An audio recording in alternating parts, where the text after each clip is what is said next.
Coucou pour les intéressés de la maladie de Lyme. Comme je dis, je prends quelques petites recherches et puis c'est très très personnel bien évidemment, mais tout de même. euh, Là, je suis restée. Alors, il n'y a pas grand-chose, hein. Il y a vraiment un petit paragraphe sur le livre de Dr Horowitz sur le traitement des formes kystiques de Borrelia. Voilà. Donc on est vraiment juste là, hein, dans l'œuf, hein, la coquille, les formes kystiques de Borrelia. Pour ma part, du coup, ça va prendre un peu plus qu'une page, mais c'est surtout dans la réflexion et les recherches. euh, Très peu en perspective, hein. Je ne fais pas des recherches non plus scientifiques, mais je fais aussi une relation entre moi, ce que j'ai vécu. Et c'est vrai qu'il y a des choses qui reviennent euh, qui se traduisent plus logiquement. Voilà. Tels par exemple des kystes que j'avais sur l'ovaire gauche. J'ai eu un traitement à un moment parce que j'avais pendant plus d'une année, on ne savait pas ce que c'était en fait, mais tout simplement, une gynécologue m'a dit bah, c'est une vaginite. Je comprends que je crois qu'elle m'avait donné du Flagyl pas très longtemps. Aujourd'hui, en fait, tout est un peu lié à cette compréhension. Donc là, aujourd'hui, moi, je reprends, hein, ça fait pas longtemps que j'ai de nouveau un traitement sous antibiotiques qui est plus sur les formes encore actives, spiralées, et les formes intracellulaires. Donc c'est à la fois c'est quand même rude, mais à la fois ça reste un traitement encore doux. euh, Par contre, je découvre que sur les formes kystiques, je n'ai jamais été traitée. J'ai jamais eu un traitement poussé. Et c'est peut-être une des raisons pour laquelle j'ai beaucoup de kystes dans la colonne vertébrale, que je fais des réactions assez particulières, cloniques, etc. Là, ça s'est calmé et je vois que c'est effectivement sous la prise de quinine. Euh, bon, bref, je ne veux pas exposer tout ça. Ce dont je voulais parler, je voulais comparer. Je me disais, bon, voilà, le médecin qui m'a traité pendant 2 ans, qui m'a donné des ordonnances très lourdes, hein, quand même, un traitement très très lourd pour la maladie de Lyme. Il m'a sauvé la vie, je le répète, voilà. Eh bien, a omis en tout cas de me donner un traitement pour les formes kystiques. Or, on sait que quand les bactéries sont agressées, attaquées par justement des antibiotiques, elles ont le réflexe de se mettre en boule et de se loger, hein, de former des nids et de se loger, donc dans des parties stratégiques. C'est pour ça que sur un poste précédent, j'expliquais qu'elle partait dans la thyroïde, par exemple. Là, moi aussi, on a fait une relation cause à effet. Euh, Quelques semaines après la reprise d'un traitement antibiotique, j'ai eu une énorme crampe, hein, ça partait de là. Et en fait, donc j'ai plusieurs kystes, hein, déjà. Et effectivement, on m'a dit que c'est des nids de spiroquettes. Donc ça sert à rien de les retirer. Sauf que je veux bien, mais il faudrait quand même que ça parte à un moment ou à un autre. Voilà, je fais un, un lien pour l'instant. Ça ne veut pas dire que c'est vrai et que c'est juste, mais j'ai vraiment cette sensation-là que quand il y a eu la réaction de la TSH, de ma thyroïde, et c'est pas la première fois, eh bien c'est parce qu'en fait elle réagit contre une agression extérieure. Et donc effectivement, bah, quand elle travaille fortement, ça fait baisser un peu l'immunité. Donc moi, mon immunité aussi est en train de chuter. C'est un fait. Mais pour quelle raison? Eh bien, aujourd'hui, je, je- pour moi, c'est une lumière. Je l'explique. Et avec ce médecin qui s'est dit, mais qu'est-ce qui se passe? Comment ça se fait que vous avez fait une crampe comme ça? On va vérifier votre TSH. Et puis, effectivement, j'étais en dégringolade. Là, on refait encore des analyses pour voir s'il n'y a pas un problème justement d'immunité. On voit que effectivement, j'ai un corps qui est quand même fort. Et, euh, et en fait, donc l'explication, c'est qu'il y a eu une agression exogène, extérieure. Et c'est de là où j'ai donné explication des attaques des spiroquettes qui, quand elles se font attaquer par les antibiotiques, eh bien elles vont se planquer, elles vont se cacher. Et c'est ce qui s'est produit. Donc, euh, donc, voilà. Ensuite, donc j'ai eu aussi un traitement de quinine, etc. Ça a calmé mes crampes, les crampes dans le corps.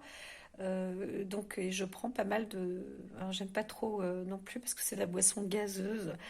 Euh, mais la quinine à long terme, c'est aussi très fort. Ça donne des céphalées, ça fait très très mal au niveau des yeux, ça donne des acouphènes intenses. C'est un peu compliqué en dosage aussi. Euh, c'est un petit peu long peut-être ce que je veux dire, mais le médecin qui m'a donné donc un traitement, et c'est là où je me suis dit, tiens, peut-être que m'a donné à un moment du disulfiram. Alors moi j'ai eu 100 fois la norme en dosage, c'est n'importe quoi. Donc ça m'a donné des problèmes beaucoup plus intenses encore en neuropathie. Peut-être que ça m'a encore produit plus de kystes dans tout le liquide rachidien. Euh, ça m'a brûlé, brûlé, brûlé, brûlé. C'était encore plus intense. Je donnais des cours de mouvement énergétique. J'étais de plus en plus les muscles étaient de plus en plus éprouvés. C'était brûlant, ça veut dire que je les voyais comme des fils, hein. Ça tenait comme si mes cuisses tenaient à un fil et brûlées, et donc je ne pouvais plus tenir du tout debout. Donc ça, c'était une autre forme. Je dis, c'est pas possible, ça doit être ce médicament-là, et je pense que c'est ce médicament-là. Moi, il m'allait pas du tout, donc le médecin m'a presque limite raccroché au nez. Il m'a fait une demande, il m'a même demandé de faire un courrier témoignant que je suis euh, consentante, enfin bon bref, donc il a eu peur, bien évidemment. Sauf que bon, bah, je me suis dit, bah tiens, entre métronidazole, tinidazole et le diéthyl thiocarbamyl, je ne sais pas quoi, donc Espéral ou disulfiram, j'avais fait la demande aussi, hein, j'ai fait un peu quelques recherches, on disait que ça pouvait être une molécule contre le cancer, sauf que je voyais qu'au début, c'était aussi fait pour les personnes qui étaient alcooliques, récidives, ou qui avaient déjà fait plusieurs choses. Bon, bref, je ne veux pas me mettre à dos des personnes qui auront eu ce traitement. Ce que je sais aussi, c'est que même les psychiatres ou autres médecins ne savent pas trop ce que c'est que cette molécule non plus. Donc elle n'est pas spécialement utilisée, elle n'est pas spécialement recommandée. Et puis j'ai juste comparé les masses molaires et les chaînes en fait chimiques entre ces trois. Tinidazole est un peu plus puissant que métronidazole, et le disulfiram, c'est complètement dingue. C'est, à mon avis, c'est comme s'il y avait une bombe à l'intérieur du corps. C'est totalement dangereux. En plus, on peut être exposé rien que avec une odeur volatile, de chloroforme, d'alcool. Ça, ça ça désinhibe, ou ça capture en fait tous les neurotransmetteurs. Ça flingue le corps. Ben, personnellement, je crois que c'est totalement dangereux. Je suis pas scientifique, je suis pas experte, mais juste avec la lecture, je me dis, mais merde, Nadia, mais c'est vrai que je voyais pas bien, hein, là, je me dis, mais c'est pas possible, quoi. On nous donne des saloperies. Et je regarde juste avec Google, résultats, études disulfiram pour maladie de Lyme. Et là, bah, sur la première page, je vois qu'il y a quelques études, on en parle un petit peu, mais on voit aussi que on marche à tâtons avec ça. Et, euh, et non, non, alors je pense pas être une exception à la règle sur ce traitement.